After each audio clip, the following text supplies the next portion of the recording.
નમસ્કાર મિત્રો, આપ જોઈ રહ્યા છો પુજારા ન્યૂઝ નેટવર્ક।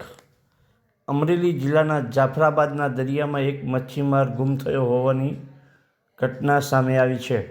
જાફરાબાદના દરિયામાં 10થી 15 માઇલ દૂર એક મચ્છીમાર ગુમ થયો હોવાના સમાચાર સામે આવી રહ્યા છે। આનંદ સાગર નામની બોટના ખલાસી યશવંતકુમાર રામજીભાઈ બોરિયા નામના મચ્છીમાર ગુમ થયા હોવાની ઘટના આવી છે। કોળી સમાજ બોટ એસોસિએશન દ્વારા ફિશરીઝ વિભાગને તેમજ કોસ્ટ ગાર્ડને જાણ કરવામાં આવી છે। કોસ્ટ ગાર્ડ દ્વારા હાલ મચ્છીમારની શોધખોળ ચાલી છે। રિપોર્ટર ફારૂકભાઈ બિલખેલિયા, અમરેલી। આપ જોતા રહો પુજારા ન્યૂઝ નેટવર્ક। અમારી ચેનલને સબસ્ક્રાઈબ કરો, શેર કરો, લાઈક કરો, કોમેન્ટ કરો।